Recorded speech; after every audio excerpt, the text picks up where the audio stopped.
स्त्रिया चरित्र जाने नहीं कोई, खसम मार कर सती हुई। दोस्तों, यह कहावत कोई ऐसे ही नहीं बनी है। इसके पीछे एक लंबी कहानी है। इस कहावत का अर्थ है कि स्त्री का चरित्र एक अबूझ पहेली है, उसे कोई नहीं जान सकता है। वह जलेबी की तरह जटिल व्यक्तित्व की स्वामिनी है, जो उल्टा होते हुए भी सती सावित्री दिखने का प्रयास करती है। वह अपने पति को मारकर सती होने का स्वांग रच लेती है।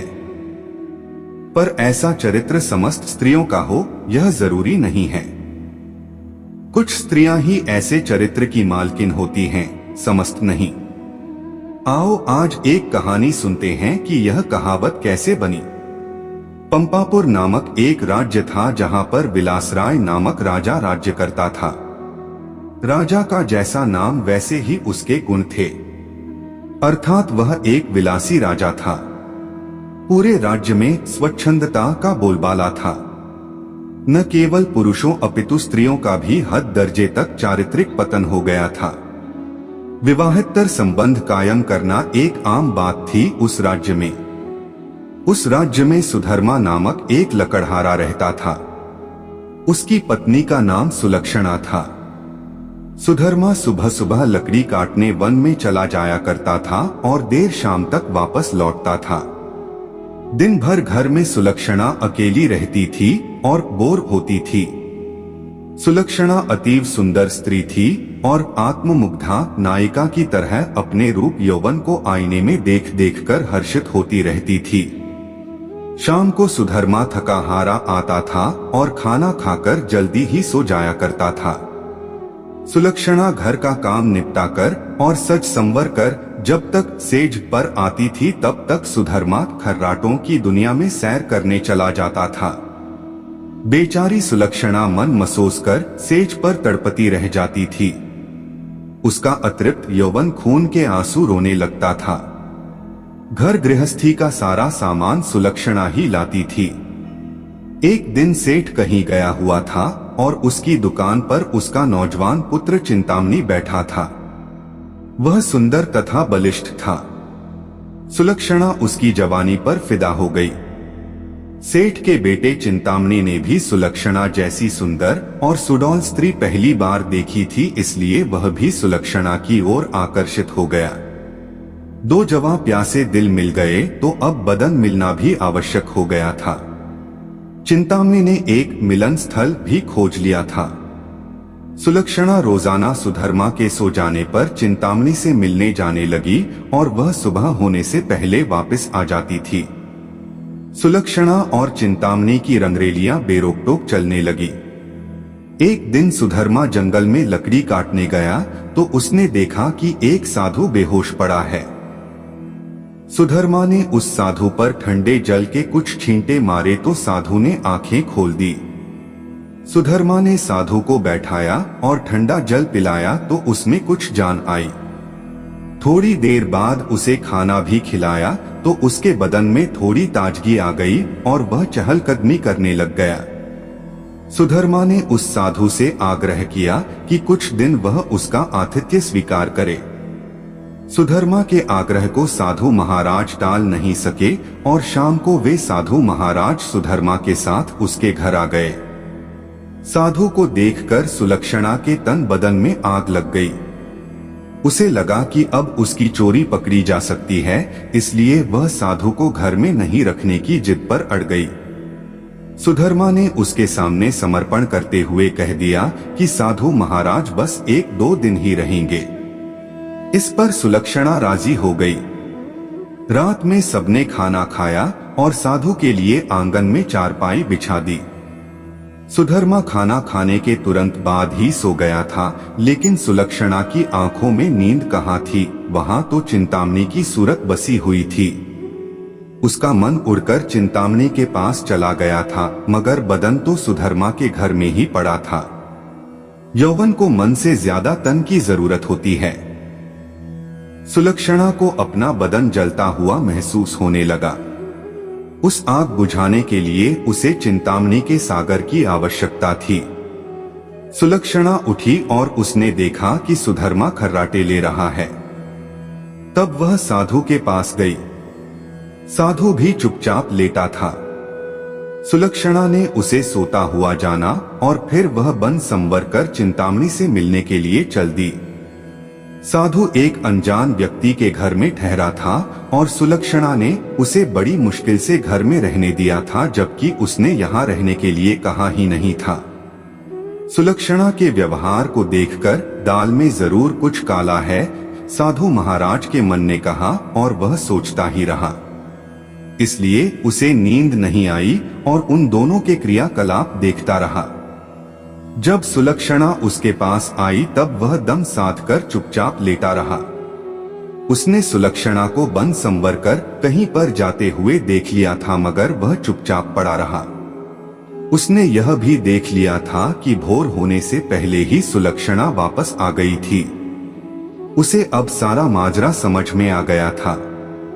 दूसरे दिन सुधर्मा जब जंगल से लौटा तो साधु ने उसे अपनी पत्नी से सावधान रहने को कहा और यह भी कहा कि उसकी पत्नी किसी से मिलने रात को कहीं जाती है। इस पर सुधर्मा को सुलक्षणा पर बहुत गुस्सा आया और उसने सुलक्षणा को मारा पीटा भी बहुत। उसने सुलक्षणा को एक खंभे से बांध दिया और सो गया। सुधर्मा के मकान के पड़ोस में हरिराम नाई रहता था, जिसकी पत्नी का नाम सुशीला था। सुलक्षणा की तरह सुशीला भी एक चरित्रहीन स्त्री थी। उसका भी एक यार था। चूंकि दोनों एक ही नाव पर सवार थीं, इसलिए दोनों घनिष्ठ सहेली बन गई थीं। दोनों सहेलियां एक दूसरे के संदेश लाने ले जाने का काम भी करती थीं, इसलिए दोनों स्त्रियां एक दूसरे के प्रेमियों से भली भांति परिचित थीं। उस रात जब काफी देर तक सुलक्षणा नहीं आई तो चिंतामणि को चिंता होने लगी। वह भागा भागा सुशीला के पास आया और सुलक्षणा को बुला लाने के लिए सुशीला से कहने लगा।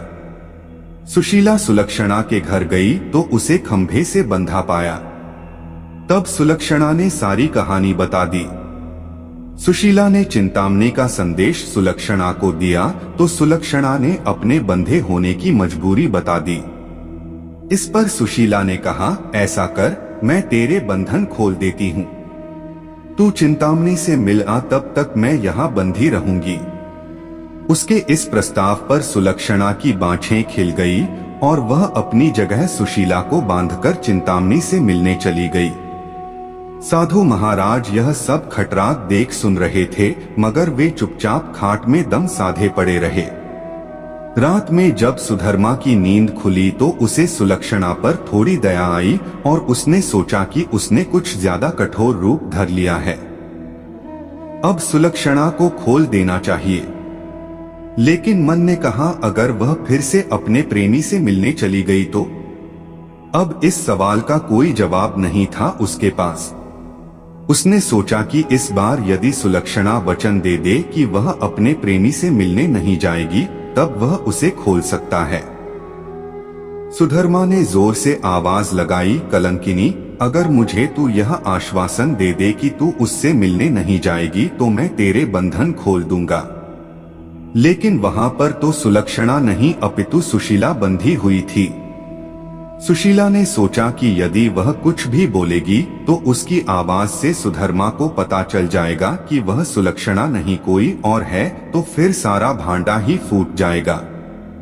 इसलिए वह कुछ नहीं बोली और चुप रही। उसके इस तरह चुप रहने पर सुधर्मा को गुस्सा आ गया और उसने गुस्से में आकर कुल्हाड़ी फेंक कर दे मारी। कुल्हाड़ी सीधी सुशीला की नाक पर जाकर लगी और उसकी नाक कट गई। वह अंदर ही अंदर सारा दर्द सहन कर गई, मगर उसने एक भी कराह नहीं निकलने दी। कुल्हाड़ी फेंक कर मारने से सुधर्मा का गुस्सा थोड़ा ठंडा हो गया और वह सो गया। उधर सुलक्षणा आज जल्दी ही वापस आ गई और जल्दी जल्दी सुशीला के बंधन खोल डाले। तब सुशीला ने अपनी कटी हुई नाक दिखाई और सारा वाकया सुना डाला।